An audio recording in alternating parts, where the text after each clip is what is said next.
Hello and welcome to Who Watches the World Cup with me, Dominic Archer, and David Bryan. Hello, David. How are you doing this evening? Hello, Dom. I'm very good this afternoon. Thank you very much. Oh, you time-traveling bastard. So, we're getting straight into it today because in 50 minutes, Brazil are kicking off against Mexico, and I don't want to miss a minute of that. That's actually, I think, the knockout group that I'm most excited for because I don't want either of them to lose.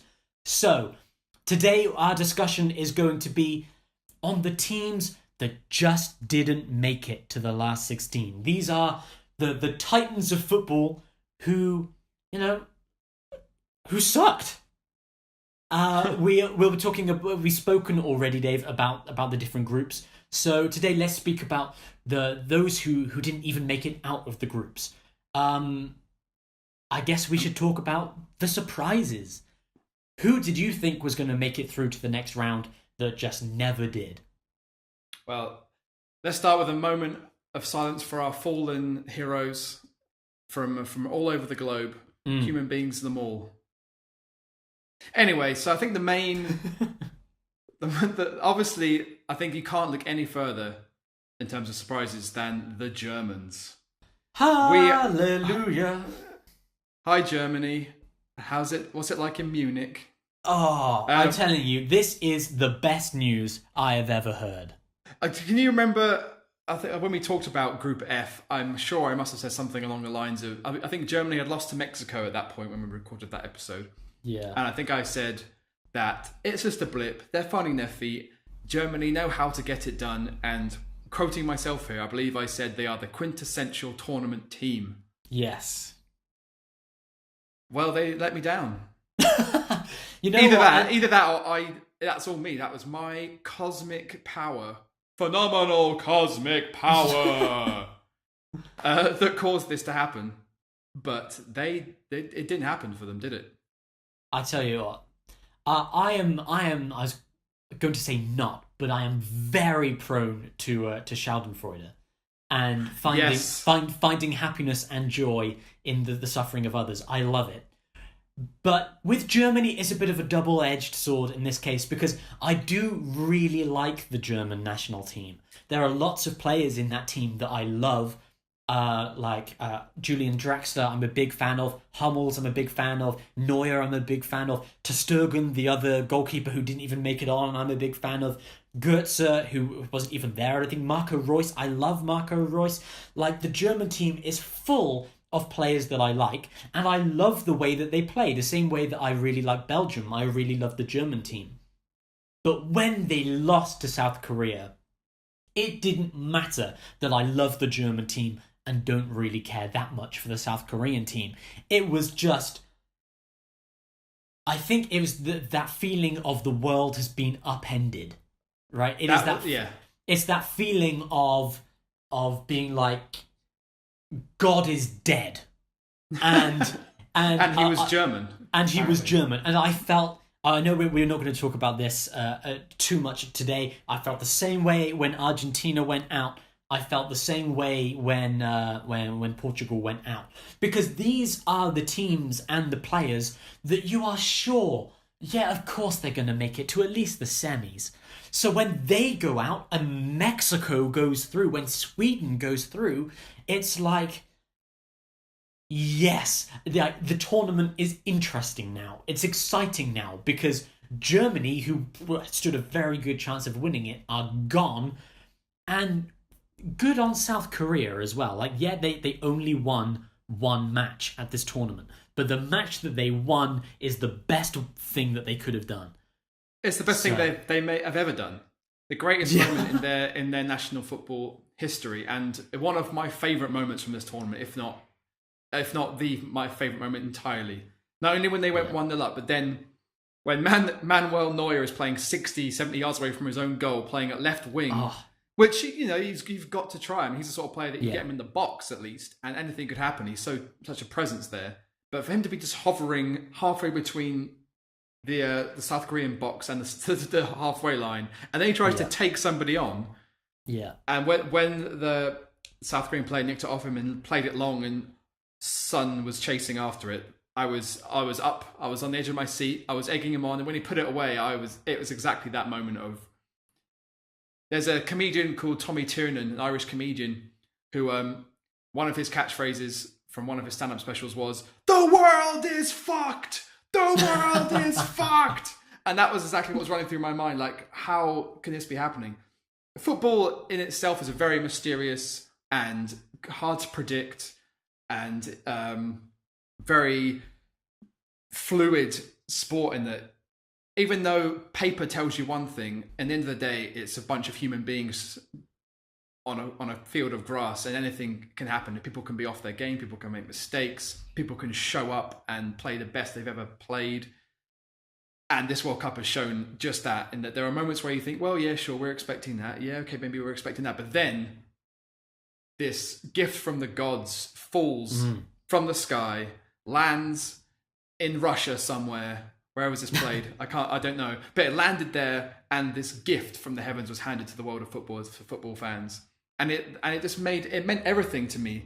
I was more so, I mean, Schadenfreude is enjoyable in this particular instance, not only because it's a German word and it was visited upon the Germans, but I was so happy for South Korea. Like we've talked before about the underdog syndrome, where as a Western sports fans, we like to see the little guy do well, that Rocky storyline. But yeah, for Korea to go and do that to, like you say, the favourites, and then they to go home, knowing they were going home anyway, to still show up and still give 100%, and then get to go home finishing third in the group above Germany, who finished bottom of the group. That is amazing. Goal difference. I mean, there were pictures of Sung Hyun-min after they lost to Mexico and were basically, barring any mathematical surprises, they were basically going to go out, and he was in the change room and he was crying. You know, that kind of crying where your diaphragm sort of gets sucked into your body because you can't catch your breath. It's like that. Like he was absolutely distraught. And seeing that picture in parallel with a picture of him after he scored that second goal, tears again, sobbing again, but with joy and with pride, and kissing the national badge on his chest. It was drama and emotion of the highest order that it couldn't be written. It was just magic. Yeah, it really was. I think South Korea has never been as popular internationally as it was after that match as well. There was a big celebration across Mexico with Mexicans giving wide acclaim to the South Koreans online and thanking them, because again, if Germany won that game, then it looked like Mexico were going out, and that Germany, if Germany was had going... won, goal difference would have gone in Germany's favour over Mexico. And because they were losing and they had lost 3-0, so that was kind of they'd left it out of their own hands. And it's kind of strange actually that no one has spoken about how good Sweden were in that match, because the Sweden did amazingly, but there, as you're saying, just the Mexicans could not have been more thankful to South Korea. There were accusations of racism where the Mexicans thanked the South Koreans by pulling slanty eyes. That's a little Ooh. Yeah, and then there are South Koreans who were saying, well, why would you thank us by mocking us? And then there are some who are saying, I think really they're just, they're trying to show us a sign of thanks. Maybe we shouldn't just call it out straight away as being attacking racism. They're celebrating us. They're not, they're not demeaning us. I don't know which way that should be interpreted, but Mexico the relations between Mexico and South Korea have never been as good as they are right now. No doubt. There's a great picture of outside the stadium, the Mexico-Sweden game, wherever that was. Outside the stadium, some Mexican fans found a South Korean fan who maybe couldn't get tickets for the South Korea game, and they picked him up and were throwing him up in the air as if it was him, as if it was this. It looked like a 45-year-old South Korean man had put Mexico through to the knockout stages of the World Cup with the jubilation on those faces. It's so great for South Korea as well, because they can go home victors. They only won one game, but the fact that they won it means South Korea gets to go home champions. Really, so far they are the champions of the World Cup so far. But just what the hell happened to Germany? Like, we can talk about how good South Korea were, what a great performance Sweden put on against Mexico, but just what happened to the Germans here? I think what we saw was really the old school realizing they can't keep up anymore, and that the old ways, the old style, is not what wins games anymore.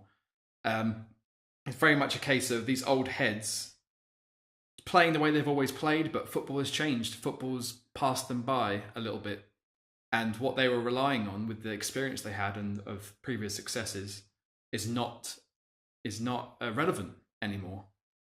So it's very much a case of old dogs limp home while the new dogs show us something new, show us something different. And it's just great to see football can still evolve and still change. And it won't always be, the same old. Mm.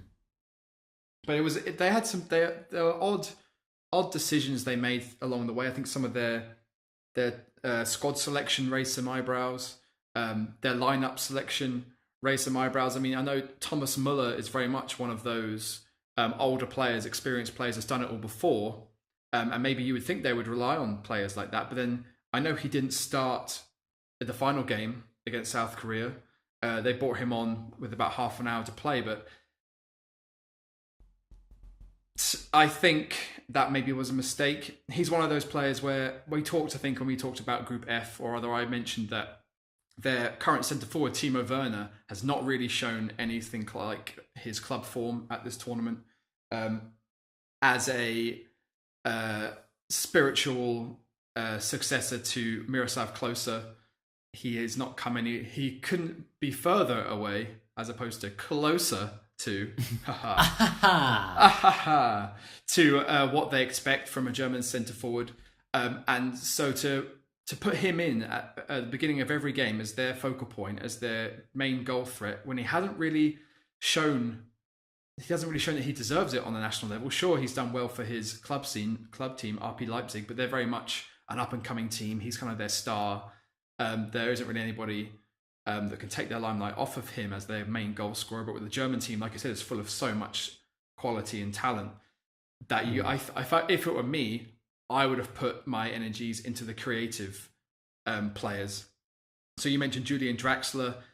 He didn't get on the pitch for that South Korea game. He was named on the bench. I'm not sure he started any of their 3 games. So when it came to wanting to create things, they kept Werner on. He was never substituted, and they never thought to try something different. And we even saw him popping up on left wing or right wing just to try and get some sort of play, because he was not getting the service, and he ended up drifting out of position just to try and get a bit of the ball, which then leaves nobody up front. So if it were me, Muller would have been my centre forward choice. He's not your typical centre forward, and squads gone by or Germany teams gone by, he's more often been played wide to support the likes of Miroslav Klose. But in the absence of a proven goal scorer, I would have gone to him. I would have put that on him. But that's only my choice. And like I say, Draxler would have been more involved. And I think in terms of the squad inclusion for the entire tournament, a lot of eyebrows are raised at the omission of Leroy Sané of Manchester City after the great season he's had. And it's mainly been reported that it was down to him or Julian Brand to make it into the squad. Julian Brand was picked, but then he's only been used as a substitute. When you have Leroy Sané, who is good enough to be your starter and could have offered something different, and exactly what Germany didn't show throughout the group stages is that Leroy Sané kind of attacking football where you go at people. Germany were just playing. They would travel as far as the final third, and then it would be sideways. They'd go side to side between Ozil and Royce and back to Kroos, and they would just pass and pass with no real penetration, because the likes of Werner and Goretzka, who got played from the start against South Korea, are not that kind of player who are going to just go for broke and attack the defensive line. And a team like South Korea, you don't need to try and pass it around and score the perfect goal. Just run at them. They haven't got the pace, they haven't got the skill to match these high-quality European players. And then when Germany bring on players, another centre-forward like Mario Gomez, a very dangerous player in the air, then just deliver crosses. Just get it wide, deliver crosses. And someone like Mario Gomez is going to beat those South Korean defenders more often than not. And that's not what they did. They didn't play to their strengths. They didn't play with any freedom. They seemed nervous and cagey and fearful, which again is something we've not used to seeing from Germany teams. Germany are used to scaring people, but I think after this tournament and throughout this rebuilding process that's undoubtedly going to follow, Germany will not be as feared as they always have been, really, in world football. Yeah, fearful definitely seems to be the right word at this point, I think. Again, as we like to do on this podcast, comparing the German national team to the German nation as a whole, there is a similar kind of atmosphere of indecision, of kind of the old school versus the new school, and especially within the political realm at the moment, the Reichstag, the German government, is almost on the point of collapse at the moment. We have the German Chancellor Angela Merkle is in a position whereby her entire coalition is threatening to come down because it's all to do with immigration and with migration. Angela Merkel is the head of the kind of the Germany's Christian Democrat Party, and the German government works on a form of proportional representation, whereby it's literal democracy. The percentage of votes that your party gets dictates the number of seats that they get in the parliament, which is not how the UK works. It's not how the US works at all. But what this often means is there is no one party that gets 50% of the vote. So you have to work with the other parties that get enough of a percentage. Basically, to form a government, you need to get over 50% for your coalition to have any effect. But Angela Merkel's government now is in a state of crisis due to immigration and due to migration, where there is a sister party from Bavaria called the Christian Social Union, headed by this guy called Horst Seehofer, which that's a name. That is a great name. It's a shame this guy appears to be a dick, because his name is just fantastic. But Angela Merkel and Germany have been a big supporter, or have been key, really, in the migrant crisis, which is a horrible phrase to use, migrant crisis, suggesting that these people who are fleeing for their lives have formed a crisis within Europe. They are the ones who are in crisis. No, but anyway.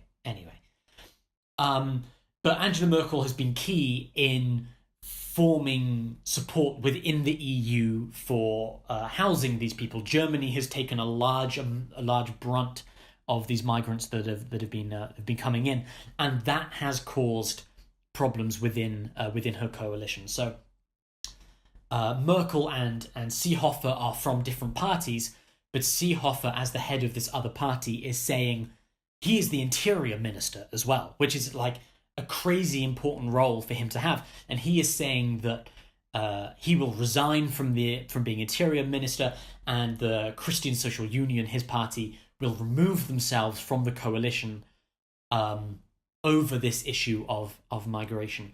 And if he does that, the entire coalition falls apart, which puts Angela Merkel in a difficult situation, whereby either she has to give in, and if she gives in, it doesn't just affect Germany, it affects the whole of Europe, because Europe's plan for dealing with migration is focused around what Germany is willing to do. And Merkel has been vital in getting other countries to, do their part, basically. Italy elected a new right-wing president, and he said, no, we don't want anything to do with it. So one of the things that Merkel has really struggled to achieve within the EU is to get a general consensus, because the political problem that the EU faces is that it is an economic union built around political divides. So we have a shared understanding of how our economy should work with free trade and the free movement of people. But then if you introduce an anti-EU government, it then threatens the economic union. So a good example of this is with Italy's prime minister named Giuseppe Conte. Again, beautiful Italian name. Hey, Giuseppe, go be the prime minister of Italia. Is that a little Thank you, Mario. Stereotypical insensitive Italian. No.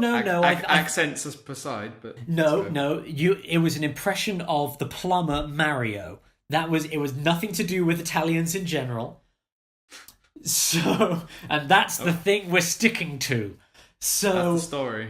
Yeah. So Giuseppe Conte, he's a populist in the same vein as Trump and all the others, and he comes into the EU and he says Italy basically wants nothing to do with it because Italy has been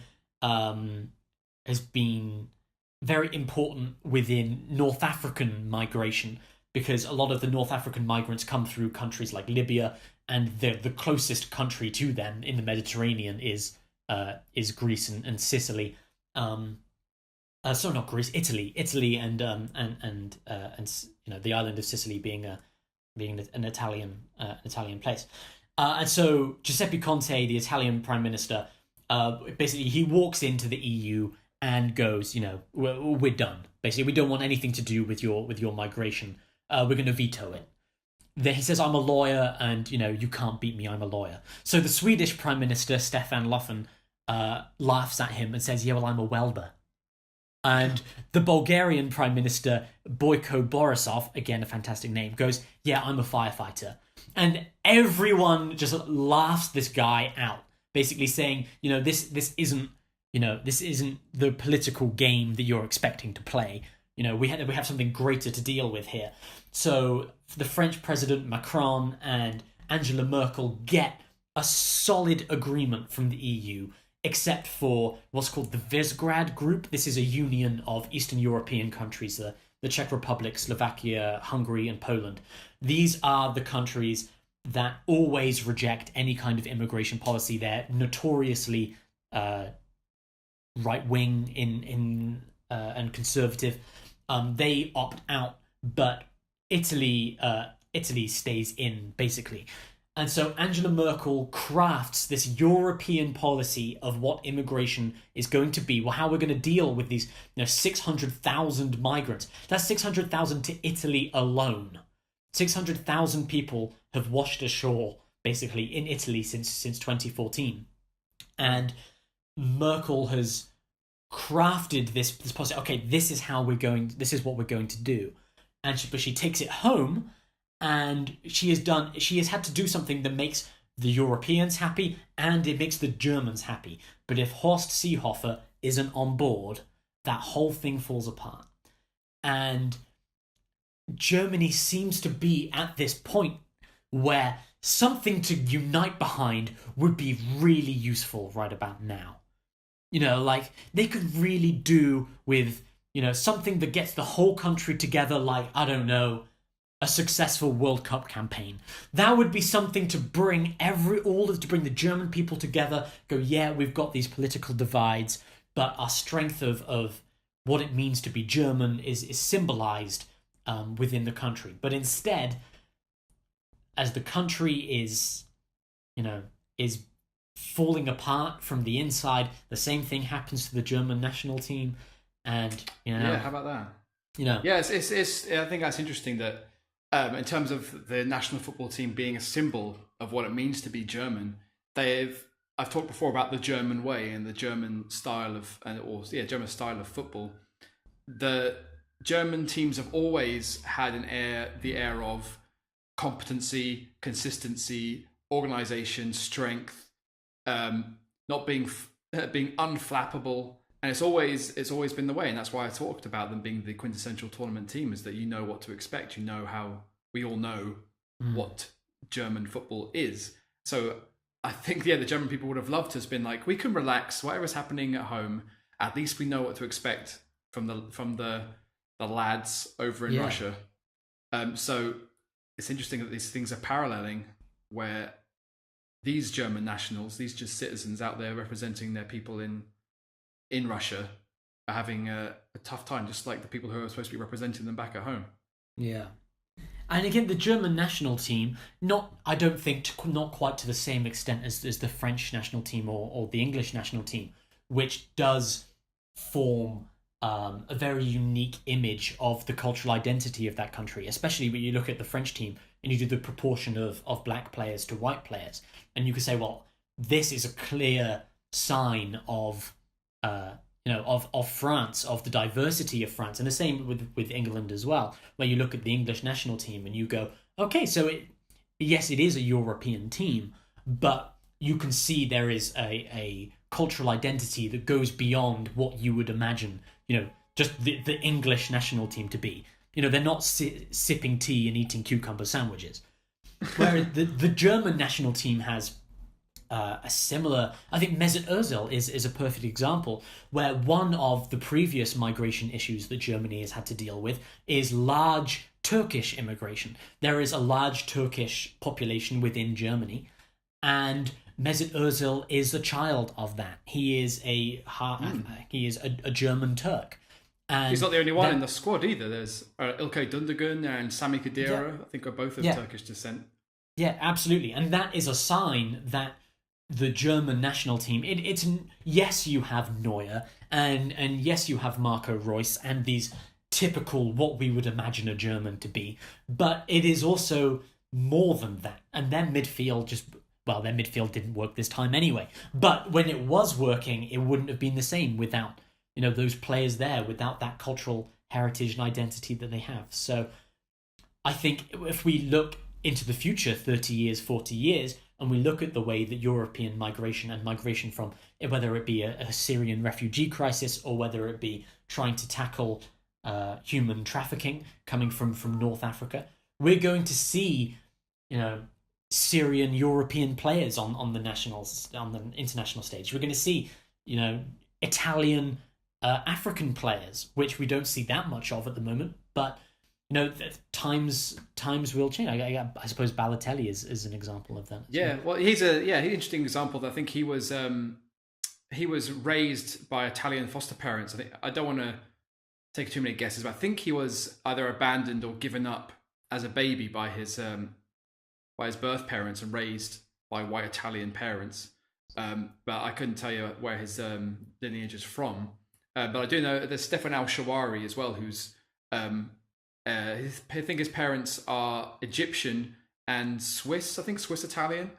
Right. So, but if you're looking at the football teams as some sort of representation of the country's diversity, then Italy is always been very Italian. It seems. Mm. Yeah. Balotelli he's the son of Ghanaian immigrants, and he was placed into foster care. Yeah, because he had health problems and the family couldn't afford to take care of them. That's sad. That's really sad. Okay, well, we've spoken about Germany now, and I should say it is sad that Balotelli was put into foster care, but he is now one of the richest people in Italy. So I think it's an example. While that beginning of the story is sad, hopefully he is a symbol of how things can change, and hopefully the way things will change in the future. So I wonder if he's a poster child for the Italian foster system. Yeah, that's very true. So we spoke before about Poland going out and the shame of Senegal going out. Are there any other teams that you feel worthy of mention here? I think there are teams that you feel maybe not hard done by, because in the end of the day, the results are the results and they were earned, and especially with introduction in VAR in this tournament, there aren't that many great controversies surrounding many of the results. VAR is there to iron these things out, and goals should only be given for when they should be given by the law, and etc. So I think the teams that have gone out, it's more just a case of an emotional, compassionate response where you go, isn't that a shame that they were going home? They were nice. So Senegal were one where I really enjoyed watching them play, and their African partners as well. I really enjoyed watching Nigeria play, especially in their last two games. They didn't have enough for Croatia in their first game, obviously, but Croatia have proven to be one of the strongest teams in this tournament so far. But they managed to get through a tricky Iceland game, and they really gave Argentina a run for their money in Argentina's last game. And if Argentina hadn't decided that they remembered how to play football in that last game, maybe we'd be seeing Nigeria in the knockout stages instead of Argentina. So it's kind of a shame to see them go. I talked about Korea. Other than that, I don't know. I think there's still some more to be said about Serbia. We did a whole episode, didn't we, about the controversial way in which that group was winding down, particularly in the match between Serbia and Switzerland. So there again, we're a strong team, and I think we could have seen either Serbia or Switzerland go through from that group if it wasn't for, again, Brazil kind of finding their feet in their last group game, and Costa Rica putting on a bit of a show in their last group game against Switzerland, getting a draw there. But have you been following the follow-up to that story involving Granit Xhaka and Xherdan Shaqiri's controversial celebrations against Serbia? Yeah, well, Serbia is an interesting one because, again, they started their tournament with a win. No one else in that group, in Group E, started with a win. Brazil drew against Switzerland, but Serbia beat Costa Rica to start well. Everything starts going downhill for Serbia after they concede that first goal, and the pro-Kosovo, pro-Albania symbols come up. And after that, it's just all downhill from Serbia. They lose both the following games and they go out. I think there has been a wide discussion about whether or not the Swiss players broke FIFA political rules. All three Swiss players were fined: Xhaka and Shaqiri and Lichtsteiner. Stefan Lichtsteiner. Yeah, they were fined. They were fined by FIFA for breaking their political rules. What's really interesting about that is that as soon as those fines were announced, I have the amount of money that they were all expected to pay over here somewhere. Where is it? Shaqiri. Yeah, Xhaka and Shaqiri were fined 10,000 Swiss francs each, so that's around £7,500, and Lichtsteiner was fined almost £4,000. But very quickly, a GoFundMe page was set up by Swiss citizens to raise the $25,000 necessary to pay the FIFA fines.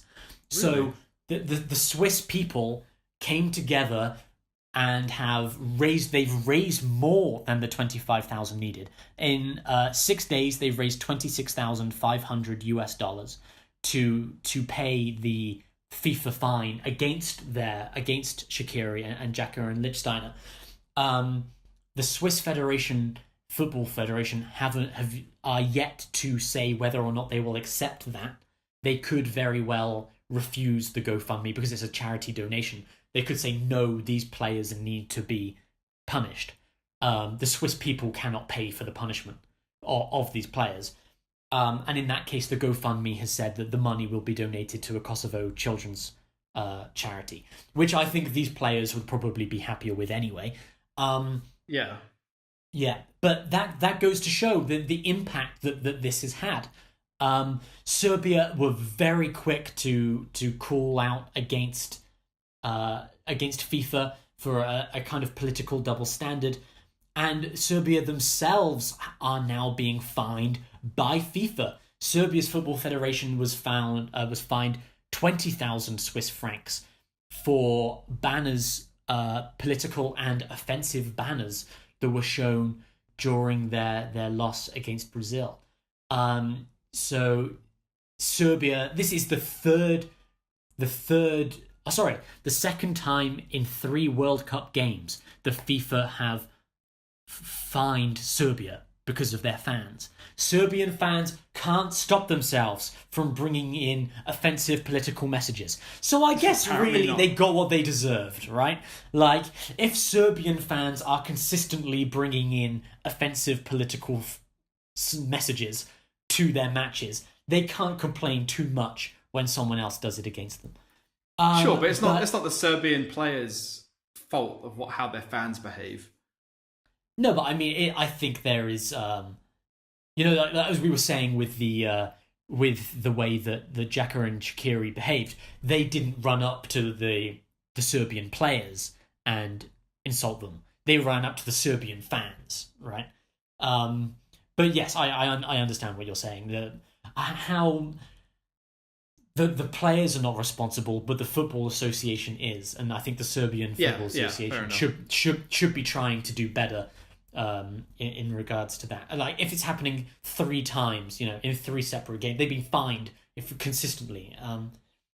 But they're not the only country to be in problems for this. The Russian Federation again was fined 10,000 Swiss francs for a discriminatory banner during the loss to Uruguay. That's not really a surprise. Russian fans are notoriously offensive, racist, we could say. And again, the Mexican fans threw the Mexican fans threw objects during the loss to Sweden, and so the Mexican football. Yeah, it doesn't say what it is, but objects were thrown. Oh dear, not objects. Morocco as well also were punished by FIFA because Moroccan fans were throwing objects, and the actual Moroccan Federation president ran to the team's technical area during a game, trying to get the attention, which breaks FIFA's rules. So there were fines for that. That a rather large fine, actually. Wow. FIFA have been pretty clamping down pretty hard on this stuff over this tournament. Yeah, well, Morocco especially was 65,000 Swiss francs, and the Moroccan winger Noureddine Amrabat was I'm not sure what he did. But he was the chap who was concussed in the first game, and then he was cleared to play in the second game as long as he wore a Petr Cech style rugby skull cap thing, and then he really took it off partway through the game because presumably it was bothering him. So I don't know if it's related to that. Well, supposedly he looked at the camera, the FIFA, the VAR system. Oh, he's not supposed to be able to. Yeah. Yeah, he made a rude comment at the television camera about the VAR. Oh, I see. So who knows? But this is the game that Morocco drew with Spain, right? Yeah, and if it wasn't for the VAR, then Morocco would have won that game. So Amrabat looks to the television camera and says something rude or lewd, you could say, or the oods about the VAR and the FIFA are stamping down on it, as you are saying. So it will be worth watching to see what FIFA does going further ahead into the next games. I mean, most of the teams that you would consider who would be who have a tendency to be offensive, perhaps, or whose fans are not used to being at these events, they're mostly knocked out now. Anyway, I think it would be a surprise if French football fans are fined for being offensive. It'd be very, very rare, and I'd be very surprised if the Japanese get something like that against them. Yeah, judging by the behaviour of the fans so far, they're staying behind to clean up the stadiums and whatnot. They're so sweet. Well, I'm surprised actually that FIFA hasn't said something about that, because one of the things that FIFA are infamous for are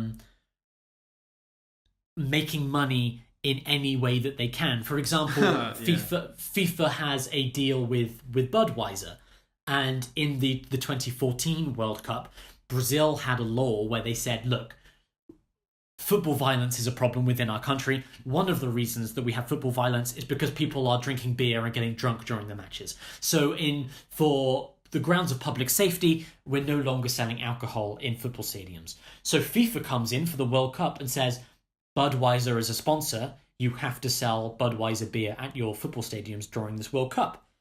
And Brazil budged. And despite the fact it was illegal to sell alcohol in the stadiums, during the World Cup, beer was sold because FIFA wanted to make money off of Budweiser. And I would not have been surprised if FIFA also make money off of the cleaning of the stadium. And they would have been just heartbroken that the Japanese, no, Japanese fans, you make a mess so that we can clean it up and make all the money off of it. That wouldn't have surprised me. I just feel sorry for World Cups that Budweiser is the beer of choice. I think you might as well just drink the tap water, to be honest. Poor football fans who are forced to pay like €10 for a pint of American lager. And, but then, it's beer. I think if you're maybe not the choosiest people, football fans, when it comes to beer, because plenty of countries still don't allow beer to be sold at sporting events around the world. So maybe a lot of these fans are coming to Russia, be like, "Holy crap, we get to drink beer! I don't care what it is, get it in me." Yeah. I think you're right, and that it is quite incredible. I know you spoke in a previous episode about the way the Russians have set it up to ensure that the rival fans don't bump into each other after a match to try and negate those kind of the football violence that might happen. But it's a real shame that FIFA, of all the things to. Anyway, we could do a separate episode about FIFA. But I think we could. Yeah, personally, I don't really see why fans need to drink beer to enjoy football. It seems like a bit of a risk. People like beer, like you say, so FIFA can make a lot of money off of it. But it's just one of these things that can go very badly very quickly. 1 or 2 beers at a football match, you're having a good time. 3 or 4 or 5 beers at a football match, maybe you're going to do something that you normally wouldn't do, and that's when problems arise. But like I say, Russia have tried quite hard to keep fan problems to a minimum, and I certainly haven't heard many stories of fan trouble. So maybe they even put a limit on how many beers you can buy or whatnot. But then they have those reusable cups and stuff, Budweiser cups I've seen on TV. So maybe everyone gets 1 cup, and you get to fill it up a limited number of times. Everyone gets a cup. Well, everyone gets a cup, David, except for Germany. Those guys, they are on the plane. Well, there is a very short flight for them. They're already home. If there was a World Cup for segways, Dom, you would be champion. Thank you. Thank you, Dave. Thank you. You're very welcome. It's sincere. I mean it. Well, before I blush too much, thank you for listening to Who Watches the World Cup. Our next episode, we will be talking about the last 16 and the results that happened there, the surprises, the drama that has gone on in these last 16 knockout games. We've already seen some incredible results, and I'm excited for the one, as we're saying tonight, for Brazil. Mexico kicks off in 6 minutes, so we better wrap this up fast. Is there one that you are particularly interested in, Dave? I think Brazil-Mexico is pretty exciting. I'm looking forward to that one. I think at this stage in the tournament, there's all so much at stake that each one of them could be exciting. I think if you're looking at it on paper, Switzerland versus Sweden is maybe the weaker tie, but then we can end up seeing an absolute classic at this point in a World Cup tournament. So I'm not going to put any of my eggs in any baskets, and I'm just looking forward to every single one. Although I've just moved house and I haven't got my TV set up yet, so I don't know how I'm going to watch all these games. I better be ready for tomorrow, I suppose, with England. But we'll keep your fingers crossed for me, please. Your prayers and well wishes are welcome. Well, I'll let you hobble to the pub, and Well, good luck to you, sir, and good luck to the people of both Brazil and Mexico, because I'm rooting for both of you in the match to come. So thank you for listening to Who Watches the World Cup. Please share it, leave a comment on the YouTube page, leave a like if you're feeling particularly generous. We're a podcast with a short lifespan. We'll be over in 13 days. So we'd like to get as many listeners as we can before then. So thank you very much for your ears, and we will see you next time. Guten Tag. What? Fuck that is the opposite of what you should be saying. I know. I panicked. I couldn't think of the goodbye. Wait. Wait. Pause. Take 2. Auf Wiedersehen. No, you know that is not going to be edited. It's Guten Tag, and you could be happy with it. Guten Tag. What I actually thought was if I can't remember goodbye, I should say thank you. And I couldn't remember that either.